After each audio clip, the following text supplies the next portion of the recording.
Yo, what is up, what is up, what is up, guys? Welcome back to our channel. Welcome back to another video.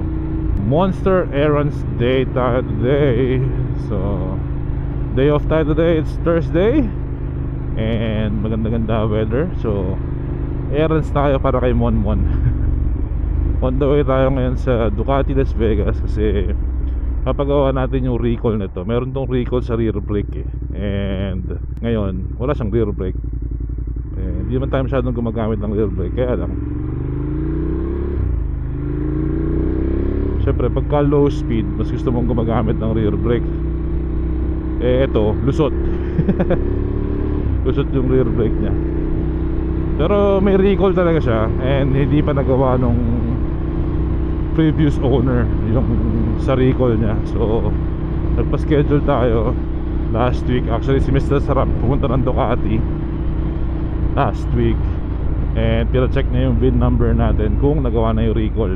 And sabi ng Ducati, sabi ni Vince, hindi pa daw. So papagawa natin siya ngayon.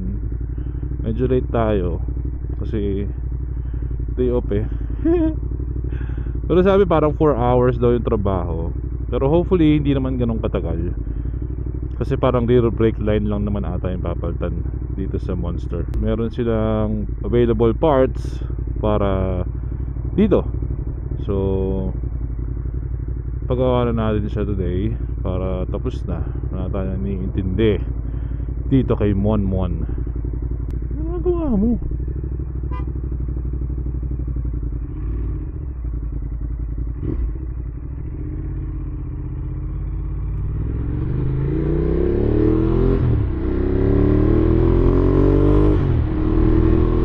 Aga-aga hindi nagbabasa. Pwede kumanan dun doon sa right lane kahit red. Doon sa left lane hindi siya pwede, hindi nagbabasa. Ay! Pero yun nga, mayroong available na part para dun sa recall nya. So pagawa na natin siya today. And buti na lang yung panahon, medyo maganda pa siya this week. Actually paganda na, hopefully. May aakit pa ng konti, mga 100 degrees. Pero hindi na tulad last week na 110, 100, you know, 108, 110. Ngayon parang 94 high pero overcast. So goods na to pang ride, diba? So far si Monmon good naman siya. Wala tayong nakikitang issue. Pinampasok ko siya 2 days this week and okay naman, komportable naman siya. Yan, relax naman siya sa mga ganitong takbuhan. Pero dati nga sabi ng bike bomac, pag sa freeway pagkatakbo mo mga 80 ganyan, cruising ka ng 80, mas gusto ng motor yung sa quinta, hindi 6th gear, 5th gear. Kasi parang yung gearing ng 5th and 6th gear parang magkadikit lang siya. Na-notice natin dito yun kay Monmon. Ngayon lang ulit tayo nakapag-vlog. Medyo sa mood din kasi itong mga nakaraang linggo wala tayo sa mood mag-vlog masyado. Pero ngayon sipag-sipagin natin. Time check 9:07 AM. So nagbubukas ang Ducati ng 9 o'clock. And sana maisingin tayo agad and hindi tayo matagal mag-antay. Gusto naman kayo dyan. Medyo matumal din ang mga vlog dito sa Las Vegas and ng mga tambike. Hindi masyado nakaka-tambike. Pero paganda na yung weather, so parami ang tambike yan and ride hopefully. So mula nung nakuha natin siya nakaka 222 miles na tayo na nailalagay sa kanya. And so far wala tayong issue nakikita and hopefully it stays that way. Diba? Si Motmot nandito pa rin sa bahay. So marami makakilala kayo taga Las Vegas or taga LA, taga California na naghahanap ng hypermotor o ng Ducati, PM nyo lang ako guys. And pag Pag-usapan natin yan. Sarap din to si Monmon. Na-enjoy ko siya. Kaya lang, may parating na track day kasi itong September. So technically gusto natin, ito yung ibang track natin. Kaya lang, pag nakikita ko siya sa garahe, parang nanghihinayang akong i-track siya kasi napakalinis ng motor. Parang gusto ko siyang itago na i-preserve ng hindi track. Pero tingnan natin, diba? Tingnan natin. Saka wala pa tayong mga protection eh. Naghahanap pa ako ng sliders para dito. Wala akong makita. Gusto ko sana yung Evotech na slider kasi yung gandang tignan, ang laki, ang chunky. Kaya lang wala pa akong makita on stock na Evotech sliders. Yung multi naman natin, pwede naman natin yung pan-track yun. Wala namang kaso dun. Pwede naman. Pero let's see. Tignan natin. Kakaroon naman natin. Depende sa mood kung anong gagamitin natin sa track day. Pero yeah, this coming September 20, meron tayong track day dito sa same sa last time dito sa Las Vegas Motor Speedway. And then merong isa pa the following weekend sa Paramp naman. So if ever mag-register kami doon, first time ko magta-track doon sa Paramp ng bike, ng motor. So mas maganda yung racetrack doon. Actually, yung mga elevation changes. Pero mas malayo siya ng konti dito sa amin. Yung mga 45 minutes away drive lang naman dito sa amin yung racetrack. So, tignan natin, update ko kayo. And so far yung sa September 20 dito sa Las Vegas Motor Speedway, yung mga ilan mag-sign up din na kasama natin sa grupo. So masaya yan, madami. Luwag-luwag ang traffic today Thursday. Kahapon buti na lang nag-ride ako kasi ang traffic. Kung nag-drive ako kahapon, late ako sigurado. Uy, nangyari doon. Kailangan na natin mag-Vespa guys. Tagal na natin hindi nagagamit si Vespa. Mas maganda weather next week, magyaya tayo ng Vespa ride. Ito na yung hinahanap natin morning traffic. Dito lang naman yung morning traffic na yan. May konting bottleneck dito. Nambot talaga ng suspension sa harap nito. So tingnan natin kung makapagawa natin today yan, kung makapa-adjust natin dun sa nag-adjust kay Motmot. Tingnan natin kung may available siya today. Kasi kada preno ko talaga nagda-drive yung motor. So kailangan na siguro i-adjust yung preload nung harap. And para ma-adjust sa timbang natin. Ano po bang nais kong gawin today? Siguro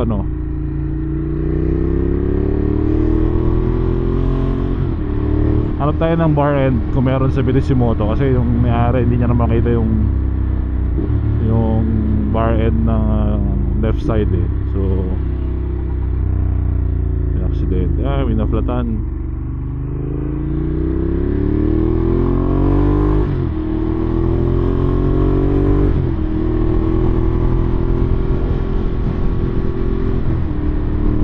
So tingnan natin kung gusto ko sana yung same color itong mga to. Ang alam ko lang na mayroong brand na ganyan, Rizoma, ang ganyang kulay. So tingnan natin. So sana actually Ducati Performance, kaya lang wala akong makikitang available na bar end na same nitong nasa kanan. Pero magtatanong tayo kay dito sa Ducati Las Vegas. Meron siyang makita sa mga ibang Ducati dealerships na meron pang ganyan. Huwag pero ako nag-ride si Mike Bomac today. Sabi niya nag-isip siya mag-ride papuntang work ngayon. Feeling ko nung nakita niya overcast, feeling ko nag-ride yun mamaya tanong natin kung nag-ride siya. Yung exhaust nitong Monster, yung Termi, tahimik siya pagka freeway na ganito, cruising. Tahimik, hindi siya ganun ka mabulabog, hindi siya nakakairita. Pagka matagal mo lang nire-ride, okay din. Saka magaang din siya i-flick-flick.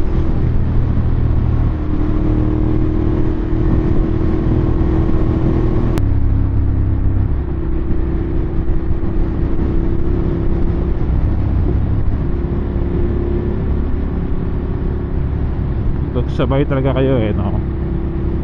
Uy, uy, what's happening guys?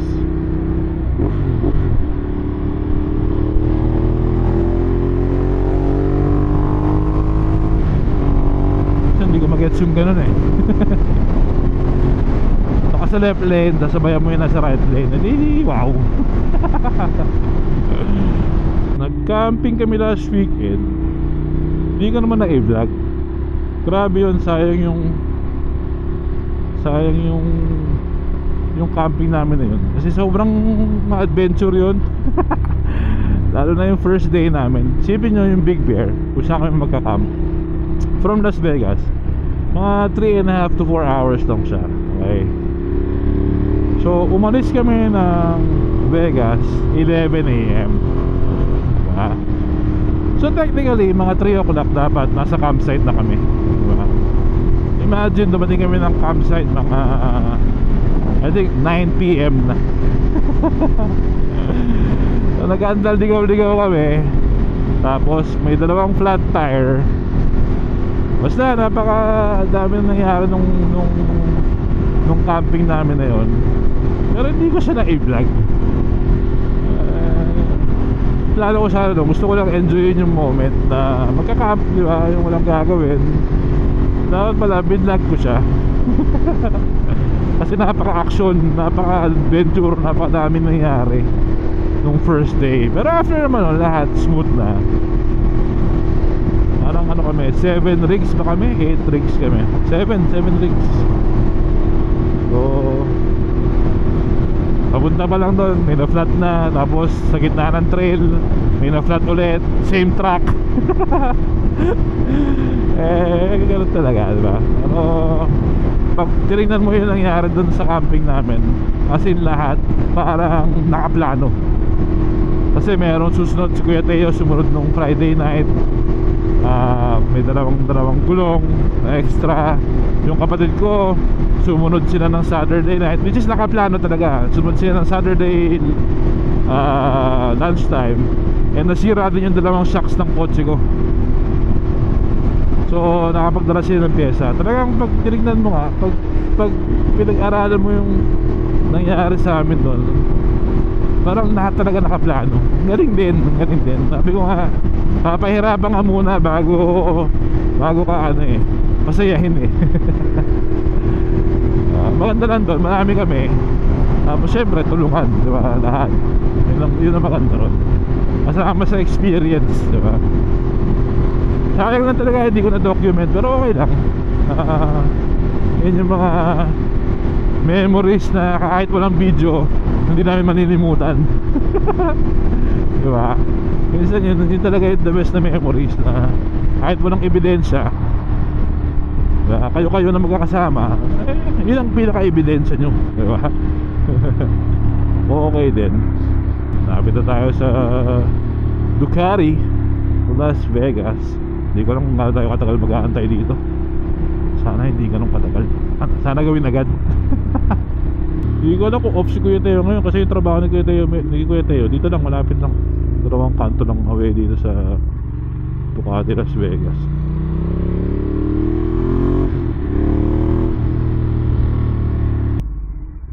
Alright, tingnan natin mga available na bike dito. May Street Fighter, may Pikes Peak, may Pikes Peak dito today, you know. Alright, update ko kayo kung magagawa to agad. Hopefully magawa agad. Ayun, nandito pa rin yung Monster na 1200S na Nardo Gray. Hindi pa na nabibenta. Nakuha nito to sobrang mura lang, kasi dinala ng may-ari dito. Na-tsempuhan nila. Sobrang low miles ito, wala pa atang 1,000 miles to. So ito yung S version, ito yung R version. Alright, let's go. Food Panda. Food Panda. Alright, one eternity later. Inabot tayo ng Time check 3:19. Dumating tayo dito sa dealership ng 9, mga 9:15 siguro. Tumagal kasi yung rear brake. Oy, gumagana yung rear brake guys. Oh, uy, ayos. May rear brake tayo. So yung labor nung recall is 4 hours.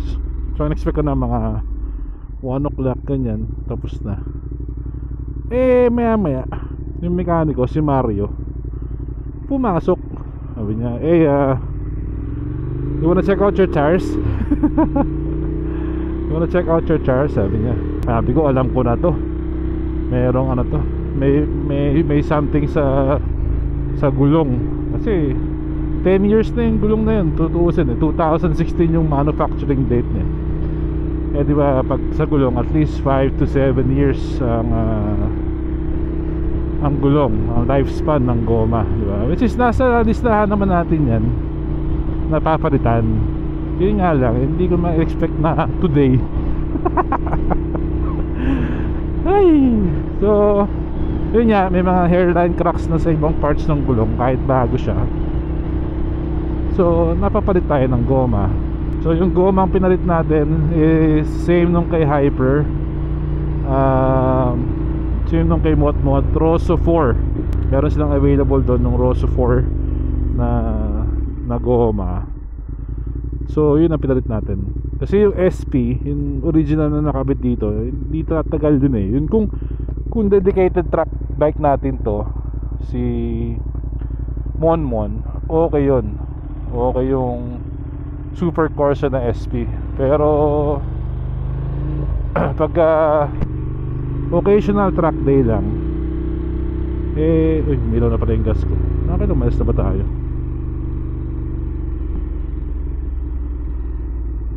Ilang umilaw? 122. Okay. So yun nga, occasional track day lang naman yung ginagawa natin. So okay naman yung performance ng gulong kay Motmot. So sabi ko, mag Rosso 4 na lang tayo dito. May isa pang option yung Q5s, kaya lang hindi ko para try. Tsaka merong 260 dito sa available do sa Pirelli. Yun din yung nakakabit kay Mike Bomac, yung 260. Meron dito, so siguro sabi ko yun na lang. Pogi rin kasi siya eh. Pero sa track, di ko alam kung may effect yun. Pero yung nakakabit na stock dito is 255. So tumangkad lang ng konti yung goma natin.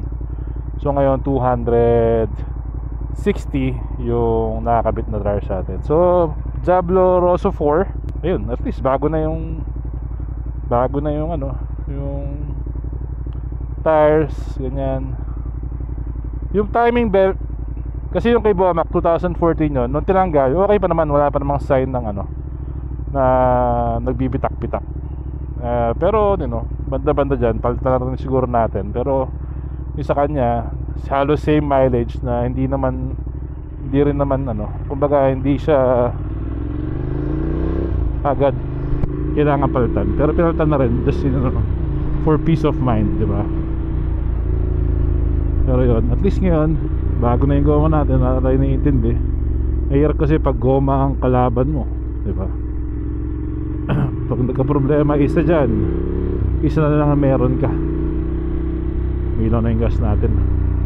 Ibalit nun tayo mag-gas sa Pandaron. So ngayon, punta tayo ng Bellissimoto. Tingnan ko kung may makukuha tayong bar end, kung anong meron dun. And meron atang gustong part si Pogi na nandun sa Bellissimoto. Parang gas cap ata yun, para sa Javel niya.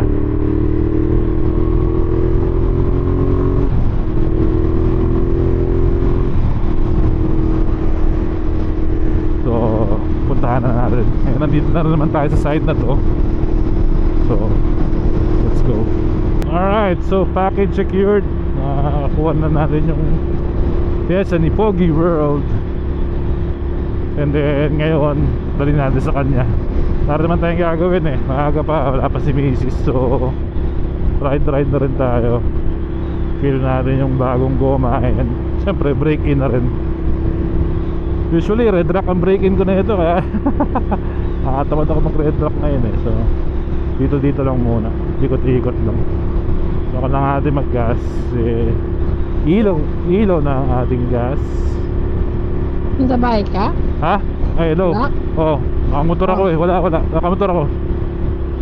Oh. Bakit? Kaldero sana, papadala ko sa'yo. Nagluluto ng adobo pang patlak eh. Hindi kasya dito sa kaldero. Wala bang tao dyan? Papasok si Jack eh. Wala, Hindi malayo. bali na. Sa kabila ako, kabilang side. Hindi bali na. Mamayang gabi, gano'n, daling ko. Hindi na kailangan.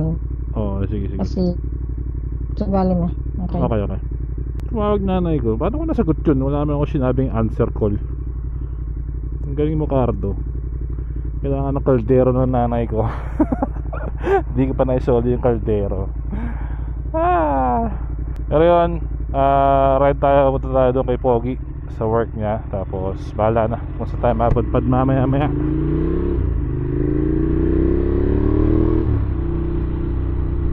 Let's go. But it's okay. It sounds good, eh? Sometimes you win, sometimes you lose.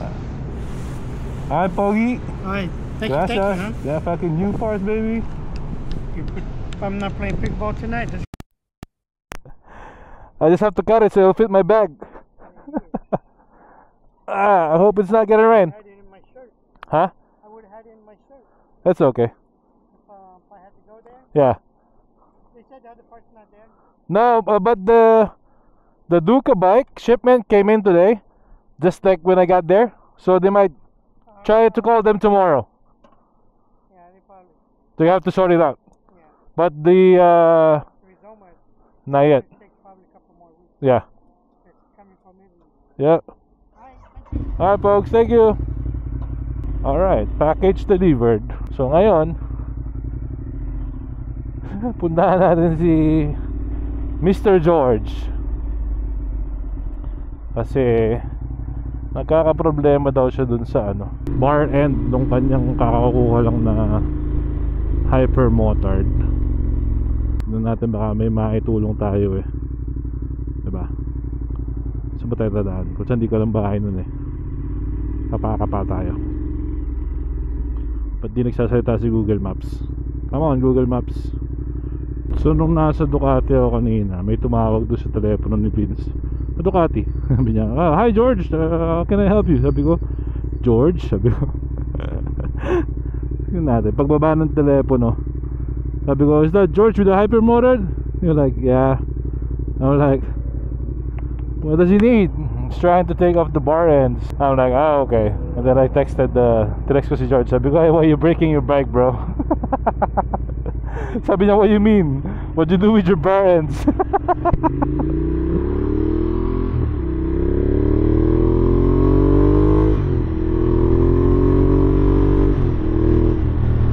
So I think yung nag-e-expand na part dun sa bar end, yung pag hinigpitan mo nag-e-expand, nag-stuck. So hindi niya matanggal. Sabi ni Pogi, tulak daw paloob para mag-break loose, tapos saka hilahin palabas. Ganun daw diskarte dun. Nabutan tayo ng rush hour guys. Traffic na. Pagdating sa lane splitting, mas trip ko si Motmot kasi napakanipis niya. I mean, okay din naman tong motor na to. Okay din naman siya pang lane split, pero si Hyper talaga si Hyper talaga manipis eh, na makakasingit ka talaga eh. Hindi nagsasalita si Google Maps. Mamaya na, alam ko naman yung exit ni George eh. So doon na tayo magtingin ng direction.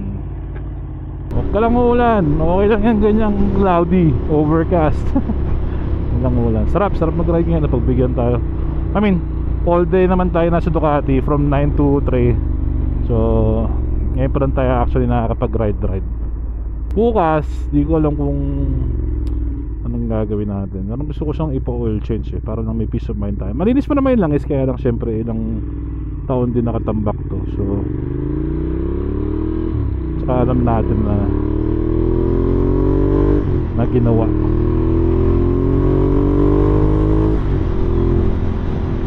Alright, kita tayo kay George. Pakita ko sa inyo yung kanyang version ng Mot-Mot. Let's go. Tara. Ano yung community nila? Giorgino. You know, Hypermotard baby.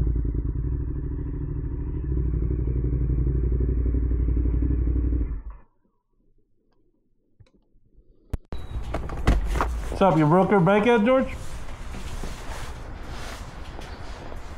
What do you mean I broke my leg? You took it up? Took off what? The- No? I can't fucking take them off. Which one? This one? Both of them. Look, come, take your helmet off. I think I'm seeing this as a screw in, not as a fucking... Pogi said push it in first, so it break loose. Instead of pulling it right away, push it in first.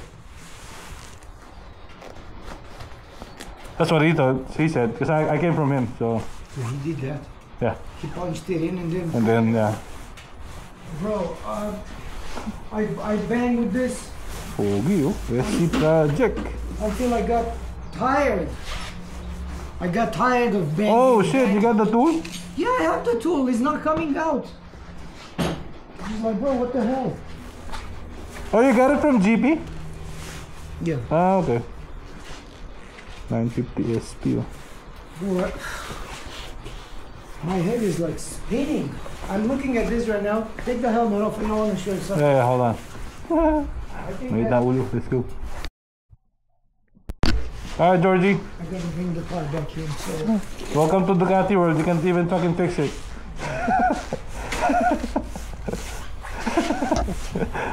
Have fun tomorrow on your Monday, brother. Alright. Uwi tayo. Ganda tumunog nung Hyper ni George. Di ko na videohan eh. Sa sunod na pagka kasama natin siya. Baka may test ride pa natin yun. Ganda. Linis. May mga parts na rin na na nakakabit. Kaya lang yun nga, yung bar end nya hindi niya matanggal kasi ewan ko, may something dun hindi niya mahila yung nasa loob. May naiwan, parang naka-thread na ewan eh. Hindi niya makabit. Bumili siya ng bar end mirror, kaya lang hindi niya maikabit. So yung CRG arrow pwede niyang ikabit kasi kakapit lang niya yun dun. Pero yung binili niya CNC na mirrors, hindi pa niya maikabit. 3 oras daw niyang ginagawa, hindi niya magawa kanina pa. So uwi tayo ngayon. Ayan, nakabit na natin yung bar end. Di ko lang alam kung pwede isasara tong gap na to eh, kung pwede yung mas may clean tornilyo. Alamin ko mamaya. Siya kasi nagkabit, si George nagkabit niyan eh. Pero try kong paglaruan sa bahay mamaya.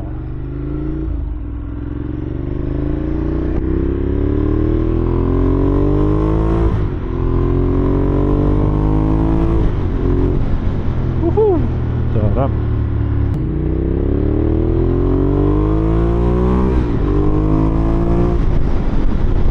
Alright, malapit na tayo sa bahay. Salamat sa pagsama sa akin today sa errands natin. Pero most of the day naman nandun tayo sa Ducati dealership. So yung ride lang talaga natin is yung papunta ron, papunta Bellissimoto, tapos kila George. Okay, Pogi pala, tapos kila George. So okay na rin. Bukas bahala na kung saan makapag-ride. Gusto ko sana mag-red rock, pero let's see kung saan makapunta tomorrow, or pa-adjust ko tong suspension kung may availability dun kay Cycle Tech. Yun kung sino nag-adjust nung ating Mot-Mot. So parang tumigas-tigas yung harapan niya, pero it feels good to have a rear brake, lalo sa mga low speed, di ba? Mas okay yung may rear brake ka. And at least alam natin lahat na gumagana ngayon sa motor na to.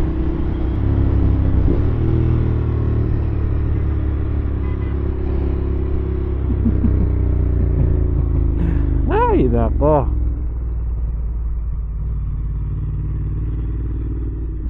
Pakita ko sa inyo yung itsura ng gulong natin, yung 260 17. So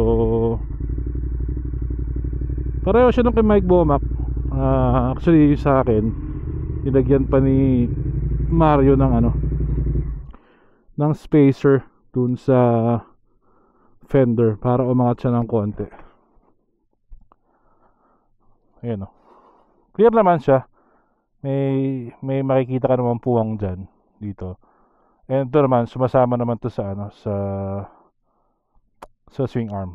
So basta nag-clear yan, okay na. Pero yan siya, yung side profile niya, ayan. Ewan ko kung kita niya yan dyan, pero yan, okay naman. So at least nabawasan na tayo ng isang iniisip. Goods na yung kanyang goma. Alright, maraming salamat sa mga sumama sa akin today. Sa mga hindi umaalis, sa taga-abang ng ating mga video, maraming salamat sa inyo. And guys, baka naman road to 1K pa rin tayo. Alright, until the next one, ingat kayo dyan and enjoy. Let's go.